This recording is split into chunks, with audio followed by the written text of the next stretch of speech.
Thanks to the support as a channel member, Matt Bourne. Well, folks, after a long time, today we are going to be watching the final two league games of Bourne Town under my management. And there is the most backdoor KEV of backdoor KEV ways that we could win the league. It almost certainly won't happen, but the possibility is there.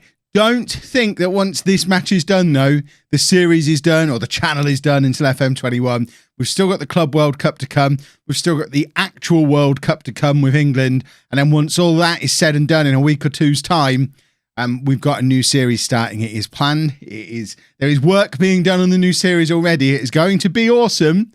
So you're going to want to stick around for that one. So don't be running off anywhere. You should still be watching Apollon anyway.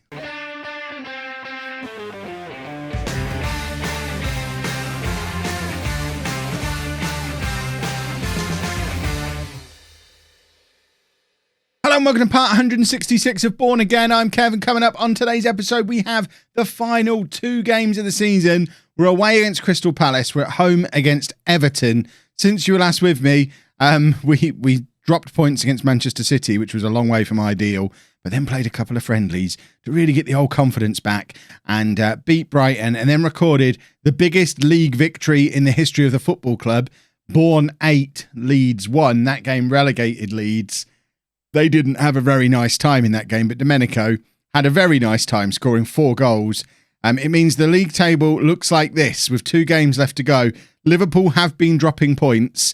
We're 5 points behind them with a better goal difference. We need Liverpool to lose both of their games, or at the very least lose one and draw one, while we win both of ours. If they lose one, draw one, while we win both of ours, we will win the league. It's a bit of a long shot, though. More excitingly, though, Domenico is going to finish Ballon d'Or winner for the season. Not Ballon d'Or, Golden Boot winner. It's been a couple of years since we've had a Golden Boot winner, but Domenico's there on 24 goals. Lee Cook is in 5th place as well, level with Stamenkovic, who never quite scored the amount of goals I expected him to score after his move to Liverpool. And then there's a couple of other familiar faces knocking around the place. Gomez in 7th place, Cernajacki down in 11th place. And even Michael Amlang down in 16th place with 8 goals for Leeds.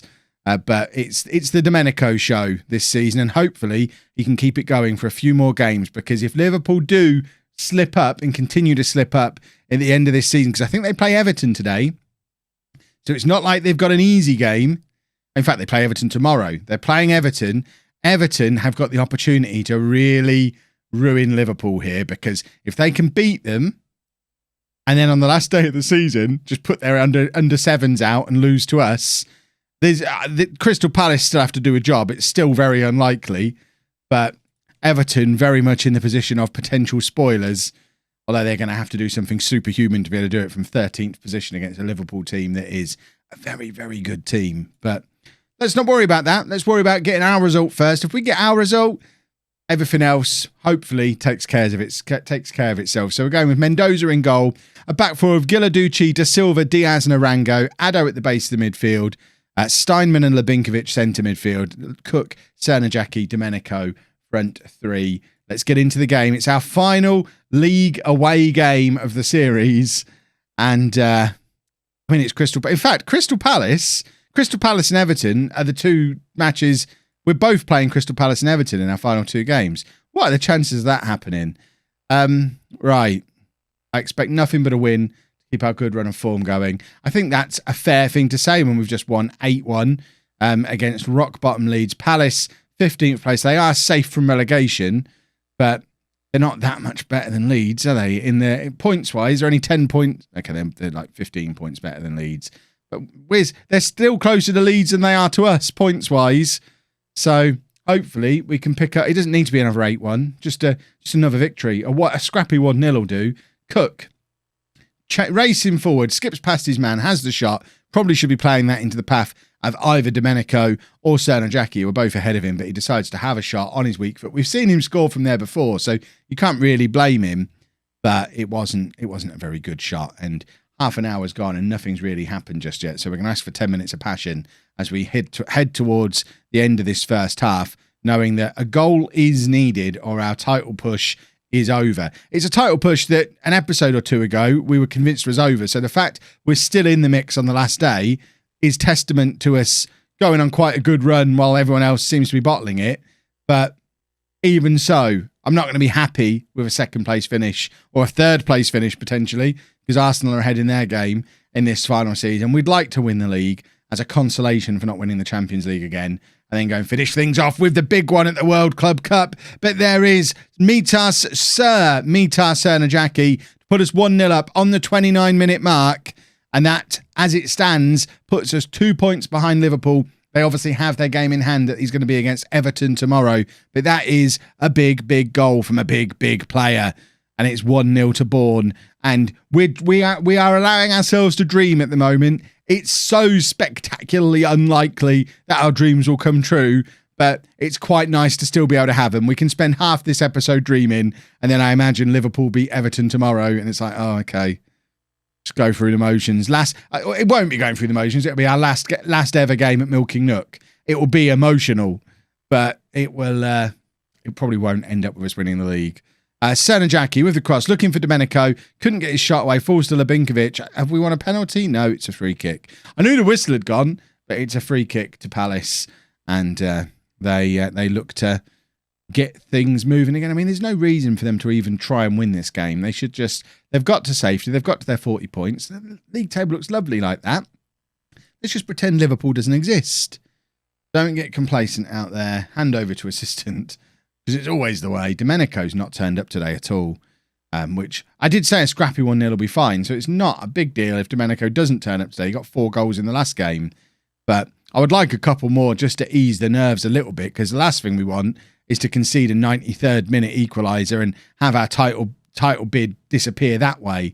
At least if we end up finishing second because Liverpool went and beat Everton, that's fair enough. I don't want to do it because we couldn't beat Palace. Cook with the header that goes wide, and we're missing a lot today. Missing a lot, and hopefully it isn't going to come back to bite us. But here is a free kick for Palace. De Silva heads clear. It's a lovely headed clearance from De Silva, who we'll have to check who's going to end up with most league appearances out of Sernajaki and De Silva. They've been swapping back and forth with that award all season. Domenico's in, and it's saved, and we have a corner. But yeah, depending on who's getting rested, who's suspended, who's injured, that all-time record appearance holder has changed places probably 4 times this season. I'm not actually sure who currently holds it. So I'd quite like it to be De Silva, because I imagine Sernajaki is going to end up all-time record goal scorer, because he's only about 8 goals behind Gomez as it stands. He's not quite going to get there this year, but assuming he doesn't get sold by the new manager in the summer, at some point next year, Sernajaki becomes our all-time record goal scorer. So I'd quite like De Silva to have his own entry in the history books, and he can be record appearance holder, because I think they both deserve a little something, because they have both been absolutely incredible players for us. They both signed in our first season in the Premier League. Sernajaki in the summer, and De Silva came in the January of that year. And they've both been absolutely, they've just been first names on the team sheet kind of players all the way through. The kind of signings you don't expect to make in your first season in the Premier League. I know we talk a lot about Gomez and Sernajaki. De Silva definitely has to be in that conversation as well. And probably Regulus, as 4 players who we brought in that first season who have been part of a Champions League winning team. There's 6'7" Giroud, and finally having an enormous man in those kind of situations has made a difference. He still hasn't scored from a corner in all this time, but he's got the flick on from the long throw there, and Agostino is there to tuck it away. Big throw from Diaz. Big flick on from Giroud. If I was Giroud, I'd be battering Agostino after this game, because that's going in without the helping hand from him. But I guess it's okay just to force it over the line. Giroud can wait a little bit longer for his first goal. And for my final change, I'm going to bring on Regulus, who we were just talking about a minute ago. And he can come on at left back. We're going to drop a little bit of praise, and we'll just have a look to see what Arsenal are up to. They're 3-0 up over Leeds. We don't need to worry about Arsenal. Their goal difference is so insignificant compared to ours that the only way they finish above us is if we mess up. And if we mess up, we've not won the league anyway. So Arsenal don't matter. And it's just all about this Everton-Liverpool game tomorrow. It's a big one. Oh, I'm almost tempted to sit and watch it, but I don't think I could cope. And it looks like Addo's got himself sent off, so he will miss the final game of the season against Everton.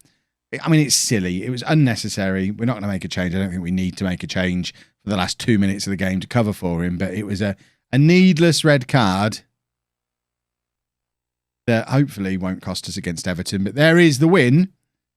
And now we wait to see what happens between Everton and Liverpool. Well, that's interesting. Going into the final day of the season, 3 points behind Liverpool, 6 goals advantage on the goal difference. If we beat Everton and they lose to Crystal Palace, we win the league. Well, here we go then, folks. For the final time, Bourne Town Football Club. It's not the final time they're playing. It's the final time I will manage Bourne at Milking Nook in a league game.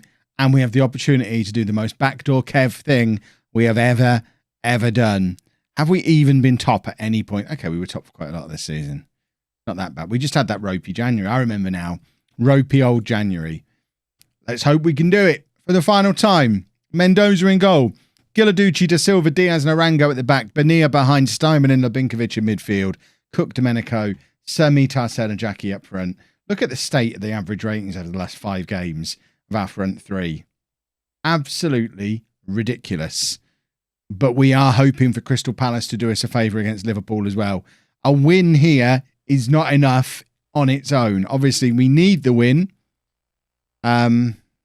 Pick up where you left off last time out. The win is a must, but we are very much keeping a firm eye on Liverpool versus Crystal Palace. A home defeat for Liverpool against a Crystal Palace side who are down in 15th place that we've just comfortably beaten away is very unlikely. So brace yourselves. We're not going to win the league. Let's all be prepared for not winning the league. And then if it does happen, we'll be even happier than if we were kind of expecting that it might. But it isn't going to, because, yeah, Liverpool are already winning. I mean, it's going to kill off all hope. We'll end up losing as well, because we've seen the score at the Liverpool game. So what's the point in trying anymore? We don't want to finish third. Finishing second's okay. Finishing second in the final season, I can live with that, as long as we go and win the Club World Cup. Being able to say we won everything, apart from the Europa League and the Conference League, but they're competitions you only get to play in if you're not good enough to win the big competitions. We've won everything we've played in, apart from the Club World Cup, although we've not played in that yet, so we could end the season here and actually be able to say that. Right, aggressive, far from pleased with what I've just seen. You need to score a goal for you and 2 for Palace. Send Cook up to Liverpool. He needs to go and play for Palace for the second half. We do need a goal here as well. I'm demanding more. We're desperate for Palace to do a job. Liverpool are now 2-0 up, and I think the dream is over. Not least because we can't get a goal in our game. Even if we got late miracles from Palace, if we're not doing our bit, it doesn't matter. Ugh. Come on, it's the last time we'll ever play here, boys. I know we do. I'm going to announce my retirement. Not retirement. I'm going to announce my resignation on the pitch after this game. I'm just going to do the Club World Cup and then I'm done. Might do a few transfers before then. There's a £70 million transfer budget and the Club World Cup doesn't start until the 1st of July or around then. So there might well be a few transfers done tomorrow as well. We'll see. We want to set things up for the next guy. Steinman is in here. Steinman can't get his shot away properly, but does find Arango quite well. And Arango finds Bonilla. Bonilla back to Steinman again. Cernajacki's lurking in the middle with Domenico, with Cook. Give the ball to one of those boys and they will do a goal. That's what they've been doing all year. But they're not doing it today. Sebastian's going to come on for Domenico. Giroud's going to come on in midfield. I like the fact we're bringing the youngsters on. I'm sending a symbolic point here. Bring the youngsters on. In fact, if I'm being symbolic, Nixon Burke has to come on for Diaz. There's your official changing of the guard. And then I just have to hand over the managerial reins to whoever's going to be next in line to replace me. I've no idea who that might be. My assistant manager's probably not the man to step up. Can't imagine there's any ex-players ready to step up to do it either. It's going to be someone from outside, it's going to be the first outsider entering Bourne for 20 plus years. It's going to be a very different club to the one my predecessor managed. Cook can't quite get the ball into the middle for Sebastião to tuck away. Liverpool still 2-0 up over Palace, and well, this wasn't the way it was supposed to end, but it really ended with the Champions League win. Let's all remember that, and let's hope that over the next few days we can do magical things. We're saving ourselves for the Club World Championship, and yeah. Stupid Everton. They held Liverpool to a 0-0 and it gave us hope. They're going to hold us to a 0-0 as well. Can they just not score goals? How are they down in 14th if neither us or Liverpool can beat them? Presumably, they're just very solid at the back and can't score goals. Liverpool now 3-0 up. They know they've won the league. And we know they've won it as well, which is why we're just... the words that describe that facial expression, that's how we're playing these last few minutes. Not even going to get a goal from one of a Cern and Jackie goal on the on my final game at Milking Nook would have been lovely. I'd have loved it. But it looks like it's not going to happen. And there we go. On the pitch, make the announcement. Not a dry eye in the house. That's our last time at Milking Nook, boys and girls. But let's win one more trophy to send back to Lincolnshire from wherever the Club World Cup is. I don't even know where it's taking place. That's Club World Championship. Club World Championship. It's Club World Cup, not Championship. Takes place in 29 days. It's going to be in Spain. Okay. There is a little bit of previous of English clubs winning this. So no pressure.